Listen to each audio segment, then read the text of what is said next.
All right. So today, I want to focus on why the music industry is so small.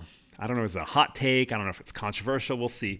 Podcast listeners, I know that you know that all around us is music, and not just around us that are in the music industry, but music is everywhere. It accompanies us exercising, commuting, cooking, studying, working.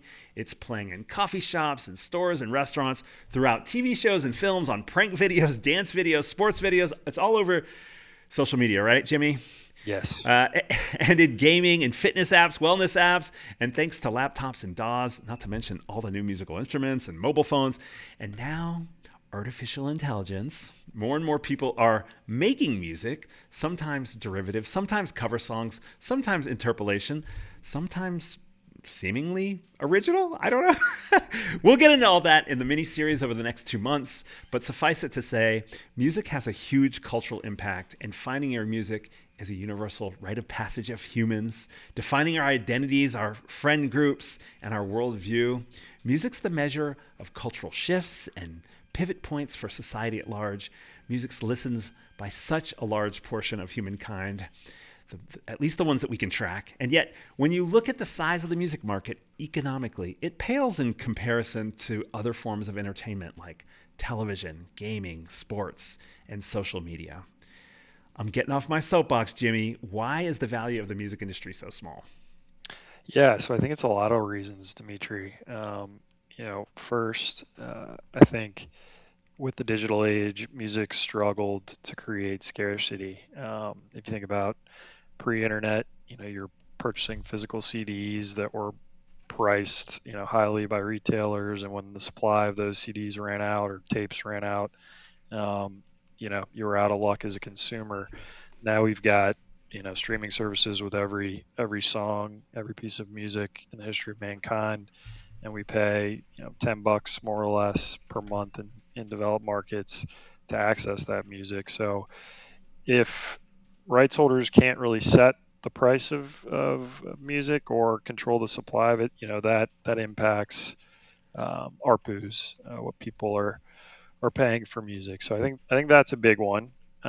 There's others as well. I think if we're comparing it to gaming, and you look at certain regions that have figured out how to monetize gaming, one being China, which is the largest gaming market, and you look at China in music terms, it's only the fourth largest music market, I believe, as measured by IFPI. So I think in certain markets, there's room for real growth. Those are a couple, but there's more.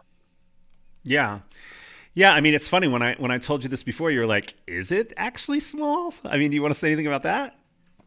Sure. I mean, yeah, I think just thinking about it, sometimes it's quoted as about like an $80 billion market. I think that's more on the wholesale side of things. And so Goldman's number for the retail side is 120 billion, which, is quite a bit larger. And if you compare it to gaming, and you look at, Newzoo's report, it's 180 billion. But again, China comes up. If China is the largest gaming market, and it's measured at 50 to 60 billion, I believe, by Newzoo, and you compare that to music, I mean, that delta alone is enormous and can go a long way in explaining the difference there. So I think it's important.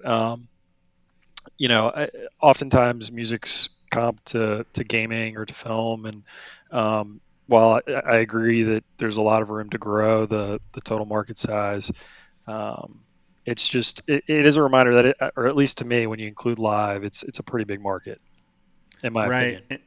Yeah, yeah, yeah. I mean, right. So like what you say you said 120 billion, is that what you said when you come on everything? Yeah, I mean, that's according to Goldman Sachs. If you look at their Music in the Air report, I think from last year, the wholesale revenue, when you include recorded music publishing and live, is roughly, I think, around 80 billion in 2026. But then when they gross it up for gross revenue, it's closer to 120 billion.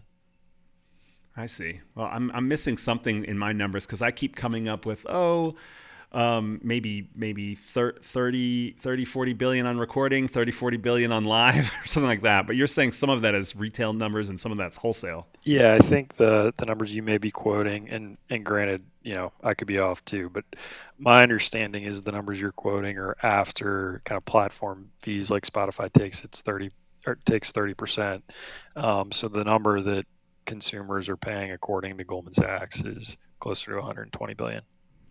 Wow. Okay.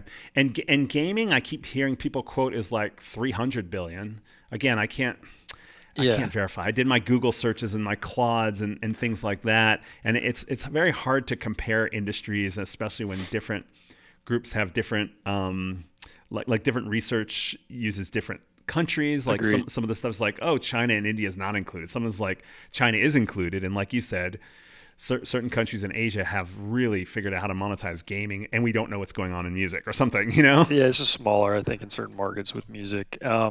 Yeah, 100%. I think some of those gaming numbers that are higher start throwing in hardware.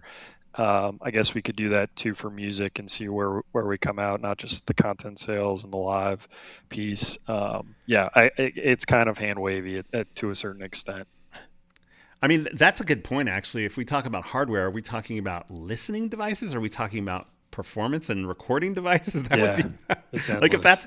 Yeah, It's so funny how like in music, you think about the recording, kind of listening to the recorded music as sort of like the key product. But in gaming, you're like, well, it's the devices and it's the games and it's the in game purchases, the skins and the capes and the emotes and the Twitch. Like there's yeah, so yeah. much other stuff there. Well, I think that's another like important point in gaming. Um, they've definitely prioritized consumer segments, and some folks are willing to pay thousands of dollars for that skin to really stand out. Whereas in music, it, we've, yes, to date at least, seen less revenue segmentation, but that appears to be coming from the streaming services, which is another, could be another big driver of future TAM growth, which I know you're high on. Yeah, yeah. How can you tell? Yeah. Um, yeah, yeah, um, yeah. Interesting. So you talked about scarcity. I'm still thinking a little bit about like comparison to other, I guess, to what people pay. We talked a bit about gaming a little bit, and the other thing about it that I guess before we go off the gaming topic, Jimmy, it feels like a lot more people listen to music than are active gamers. And so that's an interesting thing too. It's like if you look at just the number of people that are out there playing games or out there listening to music, and of course you've got the sort of like lean in, lean back. Are we talking about people playing Sudoku, or are we talking about people who are listening to music on the radio versus paying for a streaming service or buying tickets or whatever? So there's like probably a lot of messy data. Speaking of hand waving, probably a lot of messy data around. Well, who are we talking about here? But it sure seems like music has this cultural saturation that, I mean, some gamers are going to hate me for this, but that I don't think gaming does. You know what I mean? Like, our parents are probably listening to music at some amount and probably not gaming, you know? Yeah. And yes, there's some generational stuff too, but I think there's cultural stuff too. And it just seems like music has this universality. I've never believed that universal is a music is a universal language. I've always said music is a bunch of languages, you know?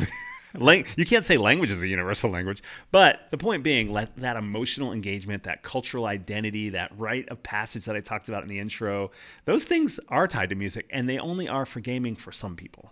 Yeah, I mean, I don't know if I'd agree 100% on gaming culture not being as strong. Maybe it's not as there aren't as many people who are strong gaming lovers versus strong music lovers. I don't know. I haven't looked at the data there, but I think there are some elements at play.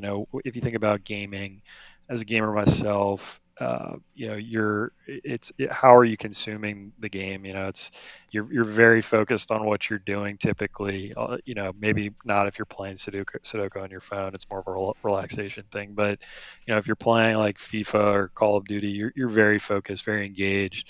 Whereas like some types of music listening, it's just kind of it's in the background. You're doing your work. I think that comes into play with monetization and what people are willing to pay. That's not to say the music's really focused on that type of monetization. I think again that's coming with some of the remix features, some of the AI features that are being discussed or rumored about. So it'll be interesting to see. Can uh, music platforms and services cultivate more foreground consumption? I think that would help with monetization.